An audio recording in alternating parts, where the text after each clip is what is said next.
요한계시록 11장 1절에서 마지막 절까지 저와 여러분이 한 절씩 교독하도록 하겠습니다. 요한계시록 11장입니다. 또 내게 지팡이 같은 갈대를 주며 말하기를 일어나서 하나님의 성전과 제단과 그 안에서 경배하는 자들을 측량하되 성전 바깥 마당은 측량하지 말고 그냥 두라. 이것은 이방인에게 주었은즉 그들이 거룩한 성을 42달 동안 짓밟으리라. 내가 나의 두 증인에게 권세를 주리니 그들이 굵은 베옷을 입고 1260일을 예언하리라. 그들은 이 땅에 주 앞에 서 있는 두 감람나무와 두 촛대니 만일 누구든지 그들을 해하고자 하면 그들의 입에서 불이 나와서 그들의 원수를 삼켜 버릴 것이요 누구든지 그들을 해하고자 하면 반드시 그와 같이 죽임을 당하리라. 그들이 권능을 가지고 하늘을 닫아 그 예언을 하는 날 동안 비가 오지 못하게 하고 또 권능을 가지고 물을 피로 변하게 하고 아무 때든지 원하는 대로 여러 가지 재앙으로 땅을 치리로다. 그들이 그 증언을 마칠 때 무적행으로부터 올라오는 짐승이 그들과 더불어 전쟁을 일으켜 그들을 이기고 그들을 죽일 터인즉 그들의 시체가 큰 성 길에 있으리니 그 성은 영적으로 하면 소돔이라고도 하고 애굽이라고도 하니 곧 그들의 주께서 십자가에 못 박히신 곳이라. 백성들과 족속과 방언과 나라 중에서 사람들이 그 시체를 사흘 반 동안을 보며 무덤에 장사하지 못하게 하리로다. 이 두 선지자가 땅에 사는 자들을 괴롭게 한 고로 땅에 사는 자들이 그들의 죽음을 즐거워하고 기뻐하여 서로 예물을 보내리라 하더라. 3일 반 후에 하나님께로부터 생기가 그들 속에 들어가매 그들이 발로 일어서니 구경하는 자들이 크게 두려워하더라. 하늘로부터 큰 음성이 있어 이리로 올라오라 함을 그들이 듣고 구름을 타고 하늘로 올라가니 그들의 원수들도 구경하더라. 그때 큰 지진이 나서 성 10분의 1이 무너지고 지진에 죽은 사람이 7천이라. 그 남은 자들이 두려워하여 영광을 하늘의 하나님께 돌리더라. 둘째 화는 지나갔으나 보라 셋째 화가 속히 이르는도다. 일곱째 천사가 나팔을 불매 하늘에 큰 음성들이 나서 이르되 세상 나라가 우리 주와 주의 그리스도의 나라가 되어 그가 세세토록 왕노릇 하시리로다 하니 하나님 앞에서 자기 보좌에 앉아있던 24장로가 엎드려 얼굴을 땅에 대고 하나님께 경배하여 이르되 감사하옵나니 옛적에도 계셨고 지금도 계신 주 하나님 곧 전능하신 이여 친히 큰 권능을 잡으시고 왕노릇 하시도다. 이방들이 분노하매 주의 진노가 내려 죽은 자를 심판하시며 종 선지자들과 성도들과 또 작은 자든지 큰 자든지 주의 이름을 경외하는 자들에게 상 주시며 또 땅을 망하게 하는 자들을 멸망시키실 때로소이다 하더라. 이에 하늘에 있는 하나님의 성전이 열리니 성전 안에 하나님의 언약궤가 보이며 또 번개와 음성들과 우레와 지진과 큰 우박이 있더라. 아멘. 요한계시록 11장을 함께 읽었습니다. 요한계시록 11장에서 우리가 두 증인이라는 제목을 가지고 함께 말씀을 살펴보도록 하겠습니다. 자, 요한계시록 11장에서는 마지막 때에 있을 두 증인의 사역에 대해서 말씀을 하고 있죠. 1절에서 14절까지는 이 두 증인의 사역이 기록이 되어 있고 15절에서 19절까지는 일곱째 나팔이 울리고 하늘에서 있는 예배와 또 앞으로 있게 이루어질 일들에 대한 그러한 예언적인 말씀들이 기록이 되어 있습니다. 자, 요한계시록 11장 1절에 보게 되면은 또 내게 지팡이 같은 갈대를 주며 말하기를 일어나서 하나님의 성전과 제단과 그 안에서 경배하는 자들을 측량하되. 요한계시록이 기록되던 때가 AD 90년 경이거든요. 그런데 예루살렘 성전은 AD 70년경에 로마의 디도 장군에 의해서 완전히 무너졌습니다. 완전히 회파됐죠. 그래서 여기에 나오는 성전은 예루살렘, 물론 문자적으로 보게 되면 예루살렘 성전이지만 예루살렘 성전이 이미 다 무너진 상태에 있기 때문에 여기서는 하나님의 성전은 이제 영적인 의미를 갖는 그러한 성전이죠. 그리고 이걸 우리 영적으로 해석하게 된다면은 우리 신약 시대 교회 또 성도들에게 적용할 수 있겠죠. 하나님을 예배하는 사람들, 하나님을 예배하는 초소, 그런 의미가 되겠죠. 하나님의 성전과 제단과 그 안에서 경배하는 자들을 측량하라. 그 측량한다는 것은 그것을 계산하고 하나님께서 자신의 소유로 삼으신다라는 뜻이죠. 이것은 하나님께서 지키시고 하나님이 보호해 주신다. 비록 예루살렘 성전, 건물로서의 성전은 무너졌지만 하나님을 예배하는 교회, 하나님을 예배하는 성도들은 사라지지 않고 주님 오실 때까지 보존될 것을 여기서 말씀하고 있죠. 2절에 보게 되면 성전 바깥마당은 측량하지 말고 그냥 두라. 성전 바깥마당은 이방인들이 와서 밟는 곳이죠. 여기는 측량할 필요 없다. 이건 그냥 놔둬라. 왜냐하면 이것은 이방인에게 주었은즉 그들이 거룩한 성을 42달 동안 짓밟으리라.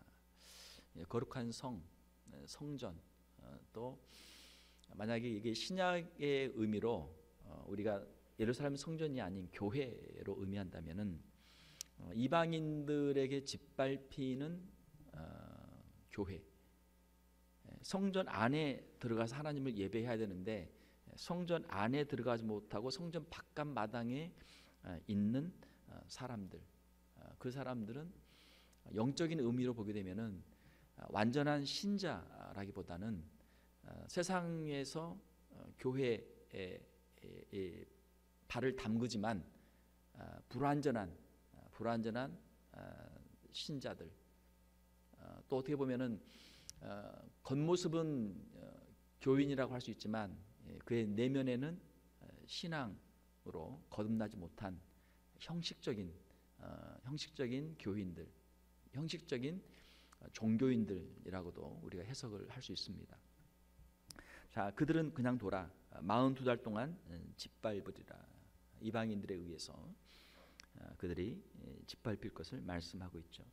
자, 여기 42달이라는 단어가 나오는데 42달을 이제 1년을 12달로 계산하게 되면은 3년 하면은 36개월, 거기다 6을 더하게 되면은 42개월이 되죠. 그래서 이것을 우리가 3년 반이다 이렇게 우리가 일반적으로 이제 계산합니다. 그러면 이 3년 반이 과연 무슨 날인가, 무슨 일인가? 자, 요한계시록 11장, 요한계시록 12장, 요한계시록 13장 이 세 장에 걸쳐서 42달 또는 3년 반, 한때, 두때, 반때, 또 그리고 또 밑에 여기 나오지만 3절에 나오지만 1260일, 1260일은 1년을 360일로 계산하면 역시 3년 하게 되면 1080일, 거기다가 180일을 더하게 되면은 1260일이 되거든요. 그래서 1260일은 역시 42달과 똑같은 기간이죠. 3년 반의 기간이죠. 자, 그래서 3절을 보게 되면 내가 나의 두 증인에게 권세를 주리니 그들이 굵은 베옷을 입고 1260일을 예언하리라. 성전 바깥마당은 42달 동안 짓밟히고 그리고 1260일 동안은 두 증인이 예언하는 그런 내용이 여기에 기록이 되어 있습니다. 자, 이 42달과 1260일은 똑같은 3년 반의 기간인데 이 3년 반에 대해서 이제 또 7년 환란에 대해서 전반기 3년 반, 후반기 3년 반 또 여러 가지 이제 해석들이 많이 있습니다. 11장, 12장, 13장에 나오는 3년 반, 11장에도 나오고 12장에도 나오고 13장에도 나오거든요. 이것을 이제 해석하는 방법이 여러 가지인데 하나는 이걸 다 동일하게 보는 것입니다. 무조건 3년 반을 똑같은 기간으로 보아서 고난의 기간으로 보는 견해가 하나 있고, 이것을 나누어서 전반기 3년 반과 후반기 3년 반 나눠서 이거를 7년 대환란으로 보는 그런 견해도 있습니다. 자, 만약에 3년 반으로 똑같이 보게 되면 11장, 12장, 13장에 나오는 3년 반의 기간이 똑같은 대환란의 기간이죠. 만약 이것을 두 개로 나눈다면 11장에 나오는 것은 전반기 3년 반이 될 것이고, 13장에 나오는 것은 후반기 3년 반이 될 것이죠. 그리고 12장에 나오는 3년 반에 대해서는 이제 입장에 따라서, 해석에 따라서 그것을 처음에 말씀드린 대로 환란의 기간 전체로, 교회 시대에서 환란을 당하는 전체의 기간으로 해석할 수도 있고, 어떤 학자에 따라서 어떤 분은 이제 전반기 3년 반으로 12장을 해석하거나, 어떤 분은 12장을 후반기 3년 반으로 해석을 하기도 합니다. 아무튼 여기에 이제 여러 가지 다양한 그 어려운 해석의 방법들이 있고 다양한 견해들이 있기 때문에 어느 한 견해만을 우리가 주장하기는 쉽지는 않아요. 자, 그러나 중요한 것은 11장에서는 이 두 증인의 사역이 나온다. 자, 3년 반에 있어서 중요한 것은 환란을 당한다는 거예요. 환란을 당한다. 그리고 이것을 3년 반으로 전반기 3년 반, 후반기 3년 반 나눌 때 그 차이는 무엇이냐? 전반기 3년 반은 복음 사역이 가능하다는 거예요. 두 증인의 복음 사역이 있어요. 비록 환란은 있지만, 핍박은 있지만 두 증인의 사역이 이루어지는 것이 전반기 3년 반입니다. 그러면 후반기 3년 반이 어떻게 되는가? 13장에 보게 되면 두 짐승이 나오는데 거기에서는 전도가 안 돼요. 그래서 후반기 3년 반으로 해석하게 되면은 극심한 후반기에 환란과 핍박 시기에는 전도를 할 수 없는 시기가 온다. 이게 후반기 3년 반의 시간입니다. 그래서 전체적인 환란과 핍박의 시기로 보게 되면은 3년 반 하나로 전체로 11장, 12장, 13장을 다 해석할 수 있고, 만약 이걸 세분해서 전반기 3년 반, 후반기 3년 반으로 나눌 때 전반기 3년 반에서는 비록 환란과 핍박이 극심하지만 복음 전도자들이 있고 복음 사역이 이루어진다. 이것이 11장에 나오는 전반기 3년 반의 모습이에요. 그러나 13장에 가게 되면은 후반기 3년 반에는 이거는 도저히 전도할 수 없는 그런 상황이 온단 말이에요. 예를 들면은 중국에서 복음을 전하는데, 선교사님들이 복음을 전하는데 중국에서는 복음을 자유롭게 전하기 어렵단 말이에요. 공산주의 국가고 복음을 전하지 못하게 하니까. 그렇지만 지난 몇 년간, 지난 몇십 년간은 그래도 중국이 오픈이 되면서 그래도 어느 정도 선교사님들의 활동을 허락을 했단 말이에요. 그래서 지금 중국에서 계속해서 이 믿는 사람들이 많아지는 상황에 있죠. 그런데 작년부터 중국에서 정책을 바꿔서 선교사들을 다 추방하고 자국에 있는 교회들도 그걸 굉장히 핍박을 많이 한단 말이에요. 그러니까 지금 상황에서는 선교사님들이 활동할 수 없는 그런 시대가 온 거죠. 예를 들면 과거에 보게 되면은 성도들이 로마 시대에도, 로마 제국 시대에도 핍박을 받으면서도 어느 정도 자유를 가지고 신앙생활을 하던 때가 있었고, 또 아주 극심한 핍박기에는 그 나가서 전도하는 건 도저히 불가능하고 자신의 신앙조차도 지키기 어려웠던 그런 시절들이 있었던 것이죠. 자, 그래서 전반기 3년 반, 후반기 3년 반으로 나눠서 해석할 때는 이 환란기가 오는데 전도를 할 수 있는 환란기가 있고 전도를 도저히 할 수 없는 환란기가 있다. 사랑하는 성도 여러분, 지금 이 시대는 어떻습니까? 우리가 전 세계적으로 보게 되면은 기독교가 다양한 모습으로 핍박을 받고 있어요. 미국에서도 기독교가 핍박을 많이 받고 있습니다. 핍박을 많이 받아요. 내가 믿는 사람이라고 하고 내가 공개적으로 가서 전도하고 공개적으로 이 복음 생활을 하게 되면은 사람들에게 무시를 당하고 사람들에게 질책을 받고 심지어는 법적으로도 규제를 받을 때도 있어요. 한국에서 복음을 전하면 어떻습니까? 종교의 자유가 있죠. 복음을 전할 자유는 있죠. 그렇지만 이 시대가 이제는 이제 복음을 받지 않는 시대로 바뀐단 말이에요.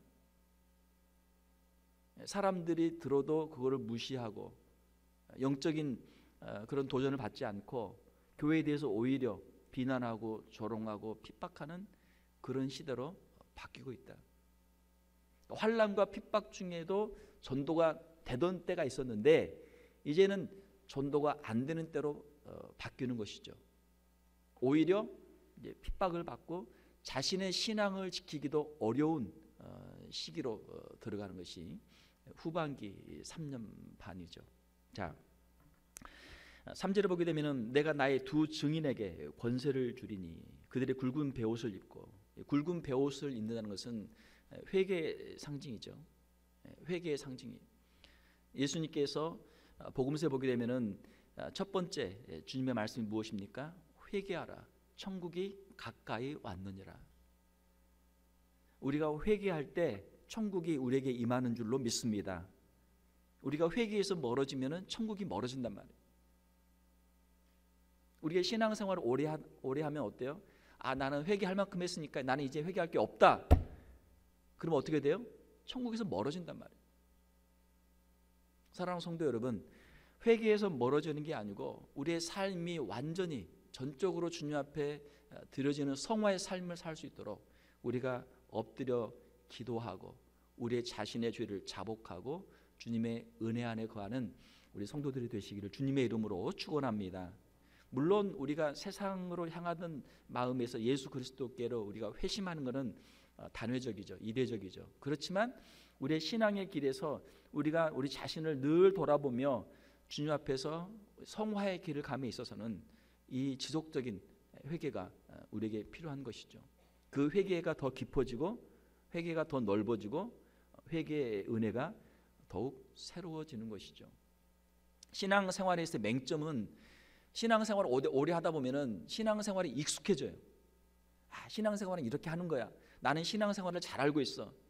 그러면은 점점 은혜가 사라진단 말이에요.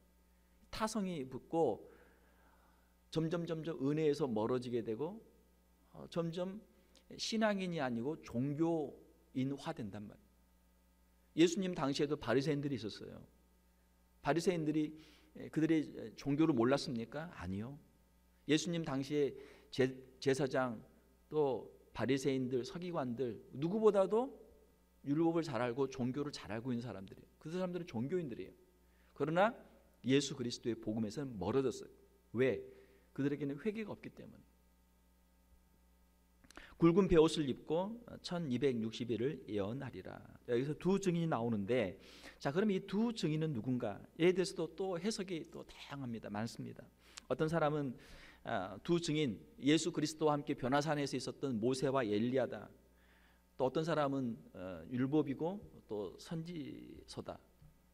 또 어떤 사람은 구약 성경과 신약 성경이다. 또 어떤 사람은 구약 교회와 신약 교회, 어떤 사람은 신약에 있었던 가장 위대했던 두 사도 베드로와 바울이다. 여러 가지 그런 견해들이 있습니다. 그러나 여기서 두 증인이라고 하는 것은 어떤 특별한 두 사람이라고 보기는 어려워요. 한국에서도 이단들이 나와가지고 내가 감람나무다, 내가 뭐다 이러면서 이단들이 많이 나왔거든요.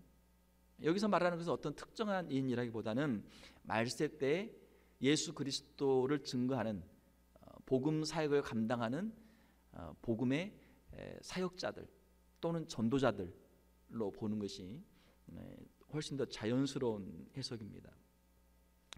여기 보게 되면은 4절을 보게 되면 그들은 이 땅에 주 앞에 서 있는 두 감람나무와 두 촛대니. 자, 두 증인은 두 감람나무고 두 촛대예요.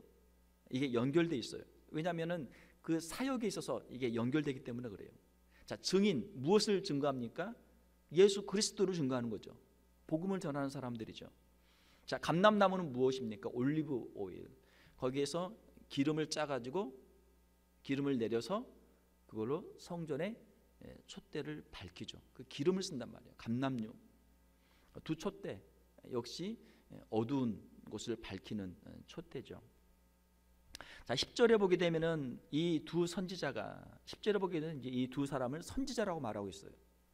자, 그래서 두 증인, 두 감람나무, 두 촛대, 두 선지자, 이것은 다 동일한 사람들을 지칭하고 있는데 구원의 복음과 심판을 전하는 두 증인과 다 동일한 인물들입니다. 누가복음 10장 1절에 보게 되면 예수님께서 제 70인의 제자들을 파송할 때 둘씩 가라. 둘씩. 전도자들을 파송할 때 둘씩 보냈거든요. 그래서 여기에 이 두 증인 왜 둘일까? 우리가 여러 가지로 생각해 볼 수 있는데 복음서에 예수님께서 전도자들을 두 사람씩 보냈다. 그래서 이 두 증인은 전도자들이죠. 예수님께로부터 사명을 받고 마지막 시대에 복음을 전하고 영혼들을 추수하는 전도자들이죠. 이들은 죄악이 가득한 세상 가운데서 영적으로 어두운 세상에서 촛대에 감람나무 기름을 태워서 빛을 발하는 것처럼 어두운 세상을 밝히며 복음의 빛을 전하는 것이죠. 선지자의 사명을 감당하는 것이죠. 자, 그러면은 이 두 증인은 누가 두 증인인가? 누가 두 증인인가? 어떤 모세나 엘리야나 베드로나 사도 바울이나 이런 사람들이 다시 나와서 복음을 전하는 게 아니고 이 마지막 시대에 살고 있는 성도들 가운데 하나님께로부터 주님께로부터 특별한 사명을 받아서 전도의 사명을 감당하는 사람들이 이 두 증인이 되는 것이죠. 말세의 성도들 가운데 복음을 전하는 사람들이 이 두 증인이 된다라고 하는 것입니다. 어떤 특별한 사람이라기보다도 우리가 총체적으로 보게 되면은 이 마지막 때 복음을 전하는 사람들이죠. 자, 우리 자신들에게 우리 한번 반문을 우리가 해보면, 자, 우리가 얼마나 전도를 하고 있어요? 별로 못 하고 있어요. 우리 자신의 신앙을 지키기도 급급하단 말이에요. 우리의 신앙만 잘 지키고 있어도 잘하는 거예요. 누구 가서 전도해서 데려오는 건 이건 정말 하늘의 별 따기보다 더 어렵단 말이에요. 왜? 우리가 이 아주 극심한 환난의 시대에 살고 있단 말이에요. 말세에 믿는 자를 보겠느냐? 말세에 사랑이 식어지고 지금 우리가 이 말세 지마를 살고 있잖아요. 복음을 전해도 사람들이 복음을 듣지 않고 복음보다 그들의 마음이 더 높기 때문에 더 교만하기 때문에 예수 그리스도 복음을 우습게 생각한단 말이에요. 이거를 그냥 그들의 안중에도 없는 거죠. 복음을 전하기 어려울 때예요. 자, 5절에 보게 되면은 만일 누구든지 그들을 해하고자 하면 그들의 입에서 불이 나와서 그들의 원수들을 삼켜버릴 것이요 누구든지 그들을 해하고자 하면 반드시 그와 같이 죽임을 당하리다. 하나님께서 이 전도자들을 특별하게 보호해 주시는 거죠. 그들에게 엄청난 권능을 주시는 것이죠. 지금도 우리가 전도자들과 선교사들의 선교사님들의 이야기를 들어보면은 그 힘들고 어려운 상황 속에서 기적적으로 하나님의 도우심으로 하나님의 그 권능들을 체험하고 사역들을 하는 그 간증들을 듣게 돼요. 6절에 보게 되면 그들이 권능을 가지고 하늘을 닫아 그 예언을 하는 날 동안 비가 오지 못하게 하고 마치 엘리야와 같죠. 또 권능을 가지고 물을 피로 변하게 하고 모세와 같죠. 이런 내용들을 보고 이제 이 두 증인이 모세와 엘리야다 이렇게 이야기를 하는데 더 중요한 것은 하나님께서 과거의 선지자들 주의 종들과 함께했던 그 권능들로 복음을 전하는 복음 사역자들과 주님이 함께해 주신다.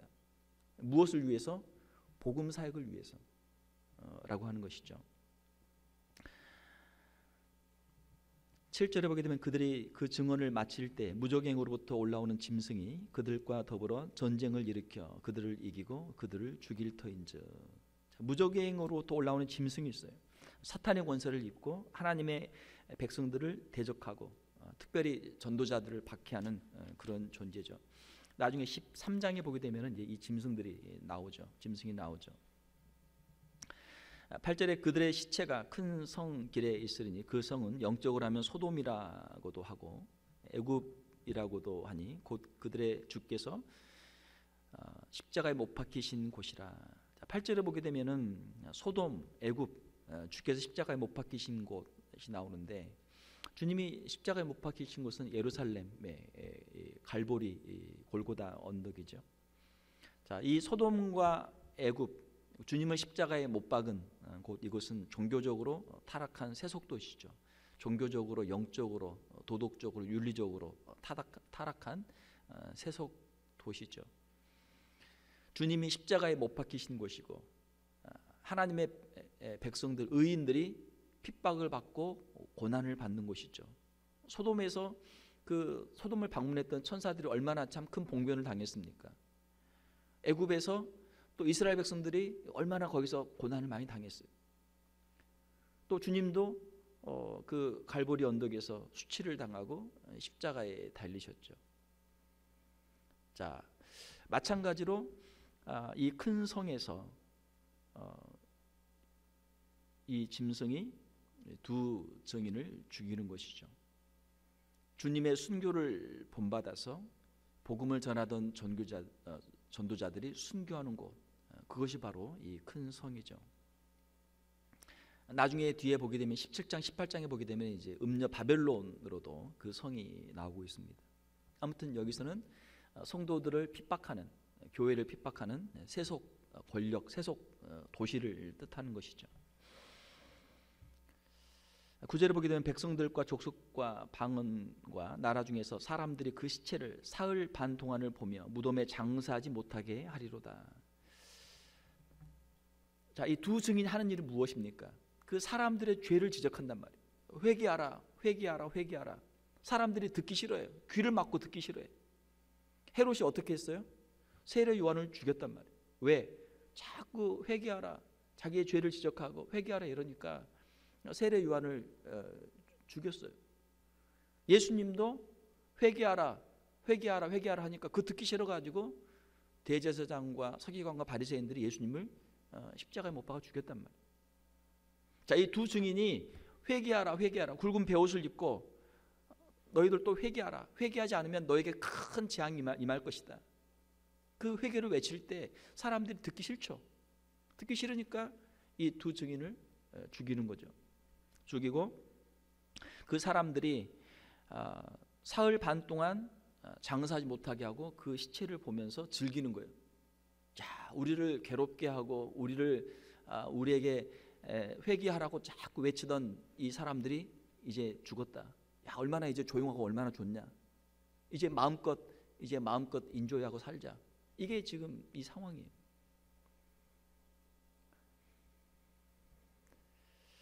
10절에 보게 되면은 이 두 선지자가 땅에 사는 사람들을 괴롭게 한 거로. 왜 괴로워요? 회개하라고 자꾸 회개하라고 이야기하니까 괴롭단 말이에요. 사랑하는 성도 여러분, 회개의 외침을 들을 때 그 회개의 외침을 달게 받고 회개할 수 있는 우리 성도들이 되시기를 주님의 이름으로 축원합니다. 죄 없는 사람이 어디 있겠어요? 허물이 없는 사람이 어디 있겠어요? 자신을 돌아보고 주님 앞에서 자신의 부족한 것 내려놓고 나는 부족합니다. 나는 연약합니다. 주님 나를 도와주세요. 주님의 은혜로 여기까지 왔습니다. 앞으로도 주님의 은혜로 살게 도와주세요. 자신의 연약함들을 주님 앞에 기도할 때마다 내려놓고 주님의 은혜만을 간구하는 우리 성도들이 되시기를 주님의 이름으로 축원합니다. 땅에 사는 자들이 그들의 죽음을 즐거워하고 기뻐하며 서로 예물을 보내리라. 야, 잘됐다. 얼마나 잘됐냐. 참 서로 축하하면서 서로 예물을 보낸단 말이에요. 자, 11절에 3일 반 후에 하나님께로부터 생기가 그들 속에 들어가며 그들이 발로 일어서니 구경하는 자들이 크게 두려워하더라. 3일 반, 예수님이 십자가에 못 박히시고 3일 만에 다시 부활하셨죠. 3일이라고 하는 시간은 어떻게 보면 길지만 어떻게 보면 짧은 시간이죠. 하루밖에 못 사는 사람 입장에서는 3일이면 긴 시간이란 말이에요. 자, 죽었는데 과연 언제 다시 살아날까? 3일 동안 있으려면 얼마나 답답해요. 자, 그러나 우리가 마음을 좀 넓게 길게 쓰면 3일은 그렇게 긴 시간이 아니란 말이에요. 그래, 하루만 더 참자. 그래, 하루만 더 참자. 하루만 더 참자. 3일 참을 수 있잖아요. 한번 따라 세워봅시다. 3일은 참을 수 있습니다. 3일은 참을 수 있어요. 여러분이 환난을 당하고 핍박을 당할 때 도저히 주님 도저히 감당 못하겠습니다. 아니요, 할 수 있어요. 3일은 금방 옵니다. 금방 와요. 예수님이 무덤에 장사되었을 때 아마 원수들은 야 이제 끝났다, 시원하다, 속 시원하다, 우리를 괴롭히던 저 예수가 죽었으니까 이제는 끝이다, 아마 서로 파티를 했을 거예요. 그러나 그 파티가 3일을 못 간단 말이에요. 왜? 우리 주님이 다시 부활하셨기 때문에. 자, 이 두 선지자가 하나님의 그 권능으로 생기가 그들에게 들어가서 그들이 다시 일어섭니다. 부활해요. 주님의 부활의 능력을 이들이 다시 재현하는 거죠.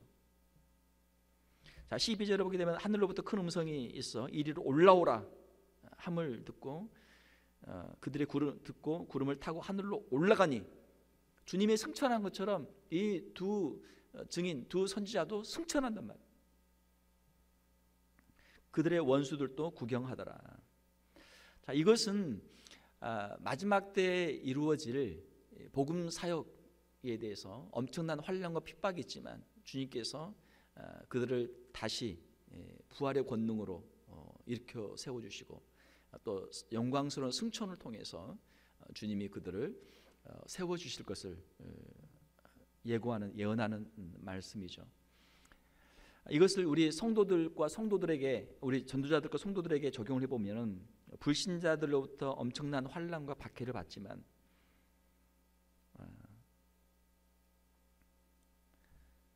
우리 주님의 부활의 능력에 우리도 참여하게 되고 마지막 때 우리에게 부활의 순간이 임하게 될 줄로 믿습니다. 그리고 주님이 오실 때 주님을 맞이하기 위해서 우리가 서신서에 있는 대로 들려 올려져서 공중에서 주를 영접하게 된다. 우리가 휴거라는 단어를 쓰는데 들려 올려져서 공중에서 주님을 영접하게 되는 것이죠. 이것이 개인적인 사건으로도 해석을 할 수 있지만 우리 성도들 전체적으로 보게 되면 마지막 때 우리가 모든 환난을 통과한 후에 우리 성도들이 부활의 영광에 참여하게 되고 우리가 주님 앞에 올려지게 된, 서게 되는 모습으로도 우리가 해석을 할 수 있죠. 자, 13절에 그때 큰 지진이 나서 성 10분의 1이 무너지고 지진에 죽은 사람이 7천이라 그 남은 자들이 두려워하여 영광을 하늘의 하나님께 돌리더라. 자, 여기까지가 여섯째 나팔의 재앙 후에 이루어지는 일들이죠. 자, 14절에 보게 되면 둘째 화가 지나갔으나 보라 셋째 화가 속히 이르는도다. 자, 둘째 화는 무엇입니까? 둘째 화는 여섯째 나팔 재앙이죠. 9장에서 나왔던. 그리고 셋째 화는 무엇입니까? 앞으로 임할 일곱째 나팔 재앙이죠. 11장 15절 이하에 있는 일곱째 나팔의 재앙입니다. 좀 전에 말씀드렸던 이제 전반기 3년 반, 후반기 3년 반을 해석할 때 이 여섯째 나팔까지를 이제 전반기 3년 반으로 해석할 수도 있고 이 일곱째 나팔에서부터 후반기 3년 반으로 해석할 수도 있습니다. 그렇게 하게 되면 이제 12장, 13장을 이제 아까 말씀드렸던 후반기 3년 반으로 해석하는 것이 되겠죠. 자, 15절을 보게 되면은 일곱째 천사가 나팔을 불매. 자, 일곱 인, 일곱 나팔, 일곱 대접 이렇게 순서적으로 이루어지게 되는데 일곱째 나팔입니다.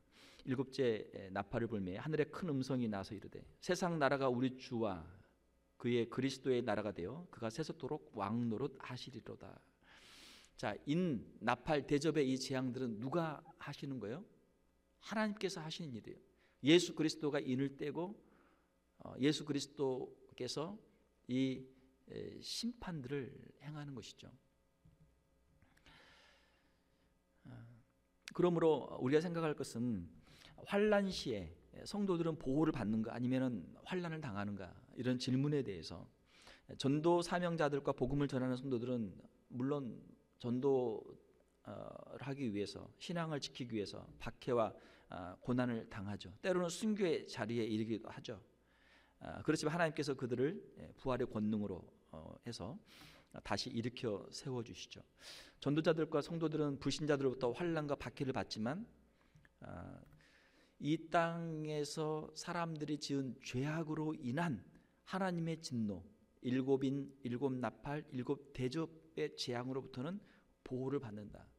이것이 이제 요한계시록 전체적으로 흐르고 있는 그런 약속의 말씀들이죠. 그러므로 이런 일곱인, 일곱 나팔, 일곱 대접의 재앙들에 대해서 너무 크게 우리 성도들이 염려하거나 걱정할 필요는 없다라고 하는 것이죠. 이것은 우리 주님이 이 세상의 죄악에 대해서 심판하기 위해서 행하시는 하나님의 공의로운 심판들인 것이죠. 16절에 하나님 앞에서 자기 보좌에 앉아있던 24장로가 엎드려 얼굴을 땅에 대고 하나님께 경배하여 이르되, 24장로, 구약과 신약의 성도들을 대표하는 사람들이죠. 하나님 앞에 엎드려 경배하는 모습이죠. 감사하옵나니 옛적에도 계셨고 지금도 계신 주 하나님 곧 전능하신 이여 친히 큰 권능을 잡으시고 왕노릇 하시도다. 하나님께서 가만히 계시니까 세상 사람들이 자기가 왕인 줄 알고 자기들이 나선단 말이에요. 그러나 하나님께서 나서니까 모든 사람들이 하나님의 권능을 보고 그 앞에서 엎드리는 거죠. 하나님께서 하나님의 왕권을 이 땅 위에 보여주시는 것이죠. 이방들이 분노하며 주의 진노가 내려 죽은 자를 심판하시며 종 선지자들과 성도들과 또 작은 자든지 큰 자든지 주의 이름을 경외하는 자들에게 상 주시며 또 땅을 망하게 하는 자들을 멸망시킬 때로소이다 하더라. 이제 하나님의 심판의 때가 됐습니다. 하나님의 공의로운 심판을 행하시옵소서라고 하는 그러한 찬송과 기도죠. 19절에 이에 하늘에 있는 하나님의 성전이 열리니, 하나님의 성전이 열리고 그 성전 안에서 이루어지는 일들을 보는 거죠. 성전 안에 하나님의 언약궤가 보이며, 하나님의 언약궤, 하나님의 언약을, 하나님의 신실하신 약속을 하나님께서 이루시는 것이죠. 또 번개와 음성과 우레와 지진과 큰 우박이 있더라. 하나님의 그 권능과 영광과 또 심판하시는 하나님의 모습들이 여기에 기록이 되어 있습니다. 자, 요한계시록 11장을 통해서 우리가 말씀을 쭉 읽었는데요. 일곱째 나팔과 일곱 대접의 관계, 일곱째 나팔이 울렸는데 일곱 대접의 재앙들이 이제 시작이 되죠. 일곱째 나팔의 내용은 일곱 가지의 대접의 재앙들 전체죠. 이것이 이 안에 포함되어 있죠. 자, 요한계시록에 보게 되면은 이 독특한 그 구조가 있는데 그 삽경이라는 게 있어요. 일곱 개의 삽경이 있습니다. 삽경은 뭐냐면은 스토리가 전체적으로 진행되는 가운데 중간중간에 들어가 있는 그런 모습들이죠. 이것이 일곱 개가 있는데 첫 번째는 여섯째인 후에 첫 번째 삽경이 7장입니다. 천국의 예배의 모습이고, 그 다음에 두 번째 삽경은 여섯째 나팔 후에 두 개가 있는데 10장에서 있는 작은 두루마리가 있고, 세 번째 삽경은 오늘 우리가 읽었던 11장에 있는 두 증인의 내용이고, 그 다음에 일곱째 나팔 후에 또 세 개의 삽경이 이어집니다. 12장에 여자와 용의 모습이 있고, 13장에 두 짐승이 있고, 14장에서 천국의 예배가 있어요. 그리고 마지막 일곱째 대접 후에 삽경이 또 나오는데 17장에서 18장까지 음녀 바벨론의 패망의 모습들이 있습니다. 일곱인, 일곱 나팔, 일곱 대접이 순차적으로 쫙 진행돼야 되는데 그 중간중간에 끼어 있는 그런 모습들이죠. 그 내용들을 보게 되면은 첫 번째 삽경 7장의 내용은 성도들의 구원에 관한 내용이고, 두 번째 삽경 10장에 있는 작은 두루마리는 심판의 필요성에 대한 것이고, 세 번째 삽경 11장에 있는 두 증인의 내용은 증인들이 그 환난기에 복음을 전하게 되는 내용이 있고, 그 다음에 12장에 있는 삽경을 보게 되면은 그 용으로부터 사탄으로부터 핍박이 있지만 하나님의 교회 성도들을 보호해 주는 내용이 있고, 그 다음에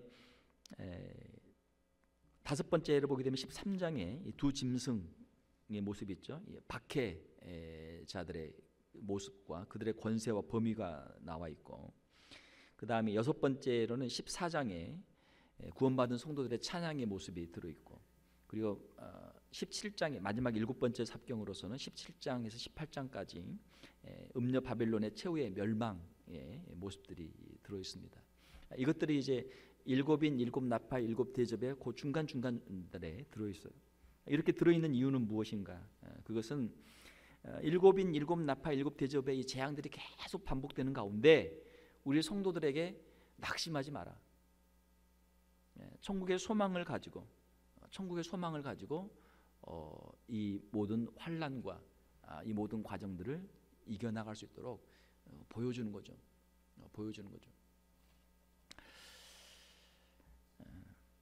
오늘 이 말씀을 정리를 하겠습니다. 요한계시록 11장에서 가장 중요한 것은 마지막 때에 주님께로부터 사명을 받은 이 두 증인의 사명이 있다. 그러면 이 두 증인의 사명을 누가 감당할 것인가? 언제 감당할 것인가? 마지막 극심한 환난이 오기 전에, 더 이상 복음을 전하기 어려운 시간이 오기 전에 아직 기회가 있을 때 복음을 전하라. 그리고 그 복음을 전할 사람들은 바로 오늘 저와 여러분들이죠. 오늘 이 말씀을 보면서 마지막 때 아직 기회가 있을 때 우리의 자녀들에게, 또 우리 이웃들에게, 우리 친척들에게, 친구들에게 복음을 전할 수 있는 우리 성도들이 되어야 될 줄 믿습니다. 전 세계적으로 아직 선교의 문이 열려 있을 때 복음을 전하는 선교의 사명도 우리가 감당을 해야 될 줄 믿습니다. 오늘 우리 중보 기도팀에서 특송을 해주셨는데, 우리 중보 기도팀에서도 기도할 때마다 전도의 문이 열리도록, 영혼들이 구원받는 전도의 사역이 이루어질 수 있도록 꼭 기도해 주시길 바랍니다.